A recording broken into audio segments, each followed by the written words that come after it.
नमस्कार स्टूडेंट्स, आपका अपने चैनल पे स्वागत और अभिनंदन है। आज का हमारा महत्वपूर्ण कंटेंट और कॉन्सेप्ट होने वाला है वो है अविश्वास प्रस्ताव, नो कॉन्फिडेंस मोशन, जिसको अंग्रेजी में बोलते हैं।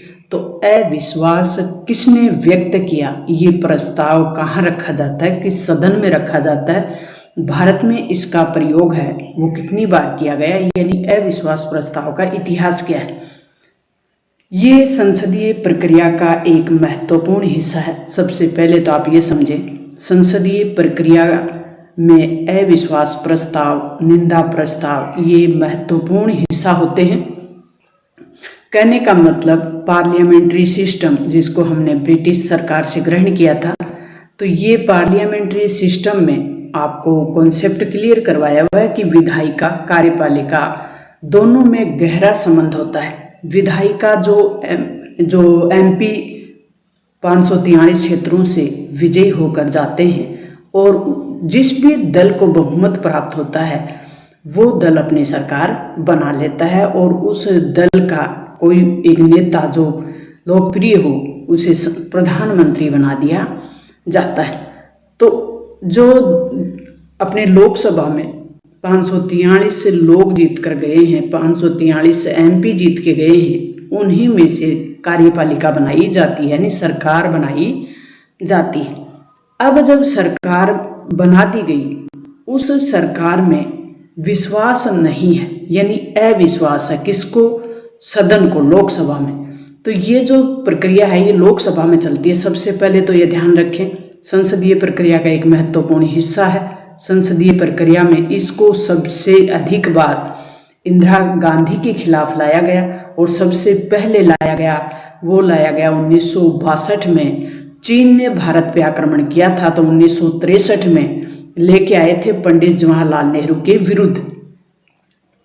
तो पहली बार पंडित जवाहरलाल नेहरू के विरुद्ध इसका प्रयोग किया गया। सबसे अधिक बार इंदिरा गांधी के खिलाफ 15 बार किया गया। मनमोहन सिंह, डॉक्टर मनमोहन सिंह देश के प्रधानमंत्री 10 साल लगातार रहे, 2004 से लेकर 2014 तक। इनके खिलाफ एक बार भी अविश्वास प्रस्ताव नहीं रखा गया। तो हम जानते हैं कि पहली बार कितनी बार विपक्ष ने इसको, ये जान लिया हमने कि कितनी बार विपक्ष ने इसका प्रयोग किया है। तो आपका ये कॉन्सेप्ट क्लियर हो गया कि विपक्ष रखता है। सामान्यतः विपक्ष की द्वारा ही ये प्रस्ताव रखा जाता है। विपक्ष कहता है कि जो सरकार चल रही है, जो सदन, जिस दल ने सरकार बनाई है उस सरकार में विश्वास नहीं है, वो अपना विश्वास साबित करे। कहने का मतलब वो अपना विश्वास साबित करे। और लोकसभा अध्यक्ष से इसकी अनुमति लेनी पड़ती है। कितने सदस्य होने चाहिए नो कॉन्फिडेंस मोशन रखने के लिए, उसके बारे में भी हम बात करेंगे। किस कारण से लाया जाता है तो अविश्वास प्रस्ताव या नो कॉन्फिडेंस मोशन है वो कई कारणों से सदन में लाया जा सकता है। जब किसी विपक्षी दल को लगता है कि लोकसभा में सरकार के पास बहुमत नहीं है तो वह अविश्वास प्रस्ताव ला सकती है। संसद में सरकार को हराने या कमजोर करने की उम्मीद से भी रखा जा सकता है। बहुत कम उदाहरण ऐसे होते हैं कि सरकार का कोई समर्थक हो और वो इस प्रकार के अविश्वास प्रस्ताव को रख दे। ऐसा रेयर केस में ही होता है, बाकी विपक्षी दल द्वारा सामान्यतः प्रयोग किया जाता है। किसी व्यक्ति के विरुद्ध अविश्वास प्रस्ताव कभी पारित नहीं होता, किसी एक मंत्री के विरुद्ध भी पारित नहीं होता। ये आप बिल्कुल कॉन्सेप्ट के लिए रखें।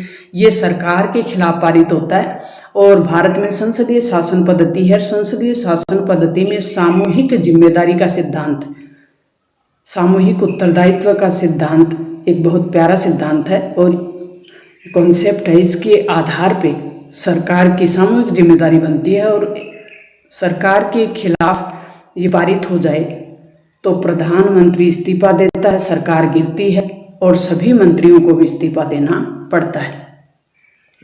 ये इसका प्रभाव हमने देख लिया कि इसके परिणाम क्या आते हैं अविश्वास प्रस्ताव पारित हो जाए तो अविश्वास प्रस्ताव से क्या होता है तो बहस के बाद सदन में बहस होती है। लोकसभा में अविश्वास प्रस्ताव पर वोटिंग होती है और यदि सदन के अधिकांश सदस्यों द्वारा इसका समर्थन कर दिया जाए तो प्रस्ताव पारित हो जाता है।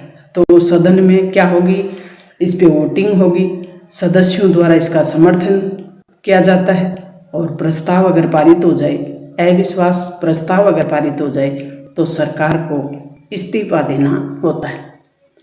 अविश्वास प्रस्ताव का दूसरा नाम हमने देख लिया कि नो कॉन्फिडेंस मोशन होता है और किस कारण से लाया जाता है। लोकसभा में लाया जाता है, विपक्षी दल द्वारा लाया जाता है। भारत में पहली बार इसका प्रयोग कब किया गया? पंडित नेहरू के विरुद्ध किया गया था अगस्त 1963 में। कौन लेके आए थे? आचार्य कृपलानी। फिर इसका इतिहास हम देख लेते हैं कि आचार्य कृपलानी 1963 में लाए। अपने जुलाई 2023 तक 27 अविश्वास प्रस्ताव पेश किए जा चुके हैं। प्रधानमंत्री इंदिरा गांधी को सबसे अधिक अविश्वास प्रस्तावों का सामना करना पड़ा था और लाल बहादुर शास्त्री, पीवी नरसिम्हा राव इनको 3 बार, मोरारजी देसाई को 2 बार, पंडित नेहरू, राजीव गांधी, अटल बिहारी वाजपेयी, नरेंद्र मोदी को 1-1 अब सरकार में दोबारा रखा जा रहा है। तो ये इसीलिए अपना चर्चा का विषय भी है और कॉन्सेप्ट भी क्लियर हो गया। आपका डाउट क्लियर हो गया कि आखिर अविश्वास प्रस्ताव होता क्या है, ये क्यों चर्चा का विषय है और इसका परिणाम क्या आएगा। तो 1999 में वाजपेयी के खिलाफ लाया गया था, अटल बिहारी वाजपेयी के खिलाफ, और 1 वोट से सरकार गिर गई थी। अविश्वास प्रस्ताव कौन ला सकता है? No confidence motion. तो विपक्षी दलों के 50 से ज़्यादा अगर लोकसभा में सदस्य हैं, सहमत हो जाएं इसको, तो अविश्वास प्रस्ताव पर नोटिस दे सकते हैं। सत्ता पक्ष इस प्रस्ताव पर हुए मतदान में हार जाता है तो प्रधानमंत्री सहित पूरे मंत्री परिषद को इस्तीफा देना पड़ता है। तो ये हमने इसका रिजल्ट भी देख लिया कि अगर अविश्वास प्रस्ताव पारित हो जाए तो उसके क्या परिणाम होते हैं, अविश्वास प्रस्ताव क्या होता है, कौन रख सकता है, कहाँ पे किस सदन में रखा जा सकता है। तो पार्लियामेंट्री सिस्टम का एक महत्वपूर्ण हिस्सा है, ये हमने देख लिया। तो प्यारे विद्यार्थियों, आपको अगर कॉन्सेप्ट से ये जो कॉन्सेप्ट है आपके लिए नॉलेजेबल साबित हुआ हो तो अपने दोस्तों के साथ शेयर करें। मिलते हैं नेक्स्ट और महत्वपूर्ण इसी प्रकार के कॉन्सेप्ट क्लियर करने के लिए। तब तक ऑल द बेस्ट। आपका नॉलेज बढ़ाते रहेंगे, आप अपने दोस्तों के साथ शेयर करते रहें। चैनल पे नए हैं तो चैनल को सब्सक्राइब कर लें ताकि आपको इस प्रकार के कॉन्सेप्ट सरल और सहज तरीके से समझने को मिले। Thanks, all the best.